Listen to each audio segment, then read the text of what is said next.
All right, afternoon everybody, this is Anthony. And I'm Robbie. And this is episode 5 of Asked Amp. Already. So for those of you that don't know how it works, basically you submit your questions through us either Facebook or in the comments below. And down below the and we do our best to answer them. We typically time it at about a... D-Train! They can't see us. We typically cut it off at about 30 minutes, but don't worry if we don't get to you. Your question doesn't get thrown away. We're going to keep it in the bucket here, which changes forms many times, and then we'll get to you next week, hopefully. So yeah, your questions aren't worthless. Guess I'll start. Chief Luke, really liking the videos, but all I ask is that you make them shorter. Well, that's don't what I'm ask so many questions. There you go. But please keep asking questions, because otherwise this will stop. Like I said, 30 minutes is sort of going to be our goal. I think the thing is that we like to explain stuff really well. Apologize for the wind, by the way, if it does. We like to explain stuff really well, so you know, I'd much rather give you a good answer than a quick 10-second like crap one. Yeah, true that. So you know, it is what it is. We're gonna try to move through this fairly quick. Boom. Let's see here what we got. We got Dylan Tyndall. Can you fit a V3 Gen 2 PolarStar in an M4, or is it made only for exotic guns? Well, it's a version 3, so it fits in version 3 guns. So that's a AK, which I wouldn't really consider an exotic gun, no, but it's pretty standard. A G36 and most other version 3 guns. There's some version 3 guns that it won't fit in, like SIG series guns tend to be very difficult to do. Anything with like a super funky selector setup is weird. Yeah, so. No go. But AKs and G36s all day. To put it in a G36, you're going to have to take the trigger out of a G36 gearbox, and you're going to have to take the selector plate out of a G36 gearbox, and then you're also going to need to get a G36 nozzle. So keep that in mind if you're going to go do it. But no M4s, got to get a Gen 3 V2. Will not fit. So Raider Airsoft, he says, what is the age limit for hiring if you would want to be tech? Would you be trained? Well, by PA legal law, 15 is the youngest age that we can hire. So stop by, turn in your resume. That's the best thing I can tell you. Yeah, turn in a resume. We're also looking for upfront sales staff right now. So sales is what we really need. 40 hours a week. Yeah, full-time resume. Turn it in. Have sales experience. Kurt will review it, and then we'll call you back. Seems pretty legit. So we don't have applications, so don't ask. No, we're pretty informal. Informal here. Anthony, another fellow Anthony. There you go. I was wondering some good internal gearbox upgrades for my custom SBR or CQB gun. Something like trigger response, spring, and gears. Keep up the good work. Well, thank you for the T-Train. They can't see us. Thank you for the compliment. Robbie is more of the tech-oriented one of the two of us, so I'm going to let him take that away. Oh, Jesus. Okay. Trigger response. Trigger response. Well, it all depends on how much you're looking to spend. I mean, you can dump as much money into these stupid things as you want, really. Yeah. Well, but it all depends on how much you're looking to spend. There's a lot of small things you can do without really any parts involved. Like, for example, a reshim, relube, polish, possibly getting it rewired. Just going over it and giving it some TLC can really help a lot with that kind of stuff. You don't necessarily need to put parts into it to make it shoot well. Parts-wise, you're thinking like a good high torque motor. Yeah, you can typically, honestly, like everything gearbox-wise, I wouldn't really touch anything until it breaks. Most of the stuff internally, other than the gears, won't affect the way the gun responds trigger-wise, other than if you throw like a MOSFET in there. So it's all going to be how long you want the gun to last, and most of the parts, like a piston or a spring guide or a piston head, are most of the time durability parts. So it all depends on how long you want the gun to last and what you want to do the job. So. You got to talk for most of that one. I'm taking it. Yeah, that's a very in-depth question if you think about it. So we'll have to just always call or send us an email us or call us or talk to me on Facebook. We can get you going in the right direction. Yeah. Let's see here. This one is from Jason R. In comparison to the PolarStar system, do you think the SMP will be just as good? What are your opinions on going PolarStar or SMP? From what I know, the SMP is going to be cheaper. Would the PolarStar be worth the extra money? A side note, I really enjoy this series and hope you continue to keep answering these questions. Well, once again, thank you for the compliment. So we will do it as long as you guys keep sending in questions. So that's what we're going to do. When you guys stop sending them in on these videos or on the Facebook posts, we'll stop answering them. Now on to the PolarStar and the SMP. All right, so the SMP is cheaper, yes. It only has one moving part. True, single moving part. Like I said, my mind was blown. That's crazy. I was like, oh my god, that makes sense. Where the cost difference really comes into play with the PolarStar, because let's negate all of the body, all of the form factor of the PolarStar, where it comes as a complete piece that you just put in. Let's just negate all that. The big differences between the SMP and the PolarStar is that the SMP is a single moving part. The PolarStar has a nozzle and a poppet that move. And then when you move from there, the SMP has one large solenoid, a much more industrial type solenoid. The SMP also has a slightly less advanced FCU. I wouldn't say it's like a barbaric or or under tech or anything like that by any stretch of the imagination, but it's a lot more simpler. They basically took the 2 or 3 functions that get messed with the most on the PolarStar FCU and then just put those functions on the FCU. Yeah. That's it. So it just doesn't have all of the extra stuff. Now, a PolarStar is infinitely more tunable because its FCU is way, more in depth. So it's got a lot more adjustability to it. Is the cost difference worth it? Now that we've gotten the test SMP in and we loved it. We thought it was really cool. I got to shoot Matt, our tech Matt. Every time something new comes in, he runs upstairs, takes it, puts it in all of his guns, and then plays with it, and no one else gets to try it. But from what I've gotten to see of the SMP, I really thought it was really cool. The big thing that's a big selling point for me with the SMP is air efficiency. Because it has so many less moving parts in it, which the Fusion engine already has like almost no moving parts in it to begin with anyways. 2, technically. Yeah, technically. Not including the solenoids. Yeah, like it's already pretty simple, but the way it's designed, it has a lot more air efficiency, so it would last a lot longer on a given bottle. So like, if you're used to getting so many shots out of a PolarStar, you could expect to get at least 15% more out of an SMP tuned to the same FPS. Like it's pretty efficient. Pretty much. So I'm thinking of picking one up when we get ones in here, and if I can convince my wife to let me do it, it's probably not gonna happen. But because it's lighter and it's more efficient, I want to put it in this guy and make this thing sub 3 pounds. See, I don't have a wife, so I can do whatever I want. Well, oh man. Chris Kilroy says, what are some tips for a 24-hour op like Black Sheep the Cove? I plan on going this year. Well, first thing I can tell Chris, you... you might be coming with all of us. Yes, there you go, if we do the Cove. But I'd say the most important thing is having a solid group of guys to go with. I agree.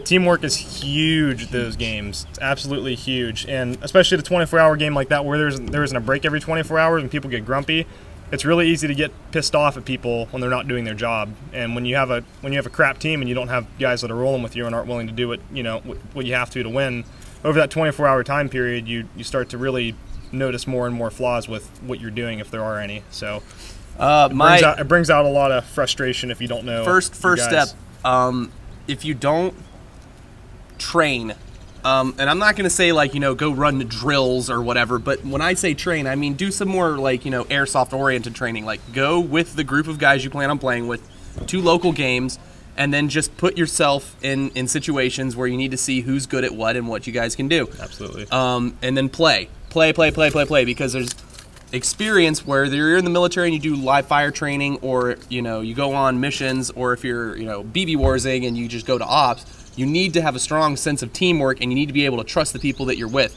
I can't count how many times I had Robbie and Matt and John covering, and all the guys who were with us at Shelby covering my 6 all night, because when we got to go out on the field finally, it was like 3 hours late. Mm-hmm. People were already entrenched into their spots, and they were just trading back and forth, just ridiculous firefights. And you need to rely on the people that are around you.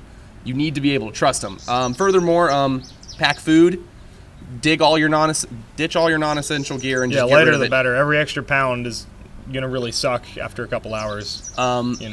You ditch all your non-essential gear. So like if Black Sheep events, for example, typically, I mean, there's been some that have had them, but typically don't have vehicle play of much form.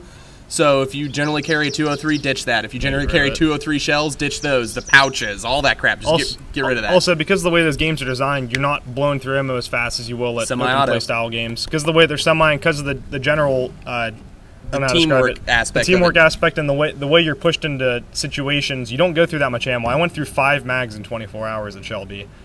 I went through about. Well, that was because, at the Frago. It was myself. That was different. Myself, Matt, and one of our guys that's really cool with the shop, Adam.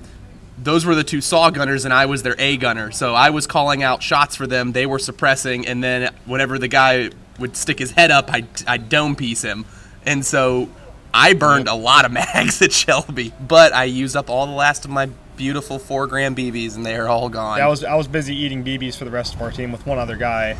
So, you know, we were up at the front trying to push into the compound, and no one wanted to cooperate, so, you know. It's cool. I will say one thing, though. The Black Sheep Fragos, so far, because we've been to AMS and we've been to Lou, and now Black Sheep, so we've been to those three guys, those three NatOp groups, and I can say that the Black Sheep Frago, from a military standpoint, from prior service, they're laid out very realistically how they brief you. They leave it completely up to you how you're going to execute it. That's the coolest part. And then there's no hand holding at all. Like, they don't hold your hand, so if you fail, it's on you. You just fail. That's it. That is the coolest part. Is this me? Yeah, I pulled one for you. Oh, you pulled one for me, all right? Yes, I did. So Chris, you're more local to us. You'll probably be rolling with us. If we do the Cove. If we do the Cove. See what happens. We got to see. We're trying to put together a big group. I hope you come with us. It's going to be a ball. Yeah. NEPA Airsoft, one of our returning favorites. Yeah. Single or dual quick disconnect, which would you recommend? Well, first of all, I got to say that if you're running a Daytona gun, you need to have a single QD, I believe. I believe so. You have to hardline it. You have to hardline it into your reg. You don't have a choice. If you're running a PolarStar, SMP, probably the Tippmann. I think so. I think I could be wrong, dude. Whatever. We'll figure it out. We'll figure it out. Okay. We don't know jack about Daytona guns. I know a little bit. I've shot a few. I've played with a few, but I'm not exactly same way. I have like a frosted overview of it. That's a Kurt question. Single or dual? Personal preference. My air rig is hardlined in on the rig side, and then QD on the gun. What do you run? Do you run a dual? I do dual. You do dual? It's personal preference. I don't seem to have an issue with it, so I don't really care. Yeah. It's a tiny bit cheaper. I think it's like $1 or $2 cheaper. It's a few bucks. A few bucks, and it's not like so substantially performance. You're not going to see a difference, so it doesn't really matter. It's completely personal preference on how you run your line through your gear and what you like. All right, hey, new guy, Zach Alderman on YouTubes. As we know, PolarStars are very quiet compared to AEGs. What are your experiences with foam filled suppressors and baffles? Well, legally I cannot call anything. We're gonna refer to them as bananas. We're gonna call those bananas. Now, bananas. Before I had my PolarStar and my Mark 18, I had a foam filled banana on my gun, and then when I would run it sub 80 psi, that thing would be whisper quiet. Yeah, they're pretty wicked. We first loved it. What's funny is actually I'm not bragging or anything. I was one of the first 20 people in the country or the world to have a PolarStar. So whoa, got a big deal over here. But the point is, when we went out, the first Irene I attended was the first op in general that PolarStars were ever publicly available. That was right after they released. That was after pretty much everyone at the shop had them. And only a select few people, I'd say 5 or 6 of us at Irene, were running suppressors, and people didn't understand what was happening because it was such a weird concept that airsoft guns were so quiet. People aren't used to it. So that was the first time we really used them, and even now when everybody's running suppressors, they're still incredibly effective. You know, having someone not know where you're shooting at them from is a huge advantage. At a local game, I'll take it off. Indoors, I'll take it off. Yeah, 'cause it doesn't matter as much. In the woods, though. But, you know, at not even in the woods, especially like at a local game, I'll tend to kind of... Because I don't want to, make people too angry, But, at a NatOp where everybody's using every advantage that they have, like me, I don't have the money to own night vision, so, people are using their night vision to their most effective, So, my advantage is being suppressed with my banana, my cream-filled banana. So keep checking the camera. This camera is on its last legs, by the way. Well, we're murdering our camera slowly. There might be a new one coming, so... Right, still ticking. Still good. Yeah. Still good. So, this little gun right here, when I took it all apart and put my fusion engine here, the barrel runs to, right here. Not enough cream in my banana. It's quieter, but it's not quiet compared to my Mark 18. So if you want to see how quiet this one is, you can compare it to previous gameplays by watching our Broken Home one. It has a little bit of a snap to it, but it's cool. I love it. You can hear the air hitting off the end of the suppressor. Yeah. I think that's what it is. All right, so Alex Owens says, Alex Pollock Owens, what's your favorite AO from a national game? Shelby was pretty sweet. Shelby was awesome. Zussman. Awesome. Well, I got to be at Zussman when I was in the Army once for like a 12-hour training There's session. so many different types though. Like, I really enjoyed D-Day Adventure Park from American Milsim because I liked that since that was hand built. Everything is within airsoft and paintball range, which makes the gameplay a lot more dynamic. We love the guys from Ballahack. I love the guys from Ballahack. We went to Revelations this last December. We're going to be going to the next Revelation, so you get to see me act ridiculous again. Yeah, and this time hopefully I'll be going, so video will be Loved happening. Ballahack. Loved Ballahack. Well, I think the thing with Ballahack is that they're all so friendly. Yeah. Like, Chris at Ballahack was like the nicest dude. I love that guy. I can't wait to meet them. They're so nice. So, but I'd say my top 3, no particular order. Shelby, the Lou game at Charizard was pretty sweet. Yeah, I didn't get to go to that one. Just to be fair, American Milsim was pretty cool too, so Broken Home. So that's the 3. Broken Home. So American Milsim, I didn't get to go to the Black first Sheep all made Shards of my Glass. 3. Charizard was awesome. I wish I would have. That was when I first started that working here, and you guys gave me a week notice to go. I was like, oh, I can't. That was a ridiculous time. All right, Shaler Airsoft. Do you like GoPro or Contour? Which do you guys use? I think we've answered this before. This might be a double, but we might have answered a question very similar. Almost everyone at the shop uses Contours because they're smaller form factor, so they're easier to put in places. GoPros are a little harder to mount for airsoft use. For general use, you know, they're more applicable to other sports and stuff like that. They both record about the same quality, about the same audio. One might have a little bit of an edge here and the other one there. So it's up to personal preference, personally. I'm thinking of picking up a GoPro to mount dead center of my head. And then I'm going to get a rail mount for my Contour to mount it facing me for my gun. So that way when we edit our videos together, they look a little more interesting. But outside of that, both are good cameras. Both are solid choices. You just have to keep in mind where you're going to mount it. Very cool. Very cool. Yeah. I like them both. Yeah. Okay. Ryan Juber, I don't know. We're bad at pronunciation. Pronunciation. Yeah. Since someone wanted to correct me. I'm from Southern Ohio. Why is it on full auto that the BBs tend to spread out on a lot of PolarStars? We'll tell you right now, that's more than likely not the nature of the beast. It's probably either your gun or your settings that or maybe the BBs that are something's up. Because I know on any well-tuned PolarStar, full auto is extremely consistent. So it might be the BB. You might be getting flyers because of your DP. You might need to turn your DP setting down. You might have you might have to shim your hop it back into your fusion engine. The fusion engine itself might need lubricated. The pop it might not be resetting all the way. There's a lot of check your air rig. Make sure your air rig is resetting 100% every time. Yeah, like I was having some issues recently from the last couple months from me playing. I shoot a lot on semi-auto, which means my air cycle. I almost exclusively shoot on semi-auto, which means my air system cycles continuously.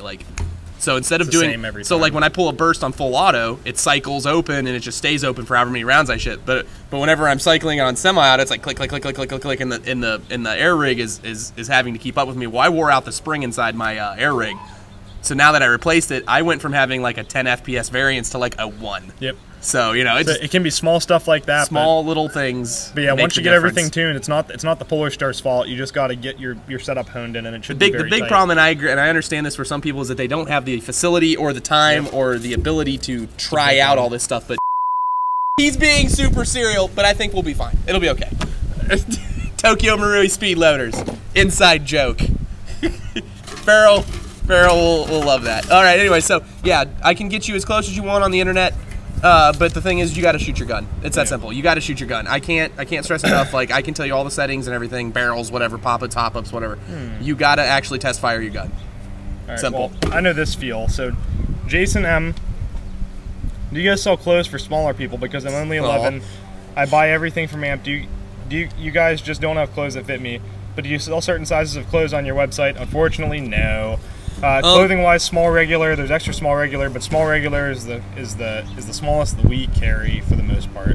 If you come into what's the young man's name? Does he actually have his name in there? Jason M. All right, Jason. If you come into the store and talk directly to one of the sales guys up front, we can order you stuff, or you call us on the phone, we can get you specifically stuff that fits you. Like, it's not outside of our realm to do. Problem is that as a retail store, we have to kind of carry like what most people wear. And Robbie knows the feels of being a little small. So he's a little thin, so it's hard for him to wear like plate carriers without cummerbunds that wrap all the way around him twice. So he knows what it's like. Yeah. So yeah, just come in and talk to us. We can get you square. We can do our best. Ryan Bayer Bauer Boer, see, because we rapid fired it. That's the only reason we got it. He goes. You guys said my name right that time. I'm so proud of you. Problem is I probably butchered it this time, so it doesn't matter. But you know, we try our best. I'm from Southern Ohio. I'm sorry. Whatever. All right, next one. Cameron Wonder. If that is your real name, that's pretty cool.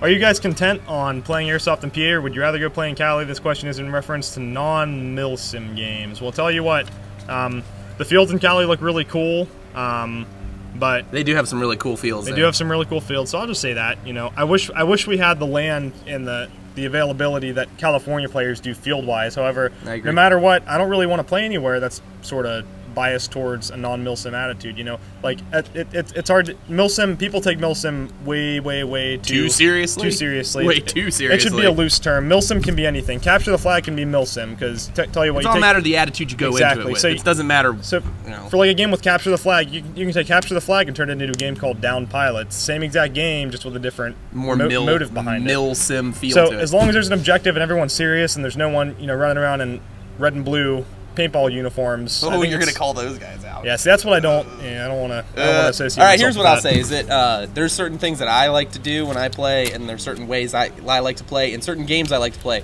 But I am willing to try whatever, at least once. I'm willing to try it. For example, a local field that's in Cleveland, Cleveland Indoor Airsoft, CIA, they like to run full auto in their CQB facility, and they have a very high FPS limit, and they facilitate a more run style in their upstairs full auto area that they play in.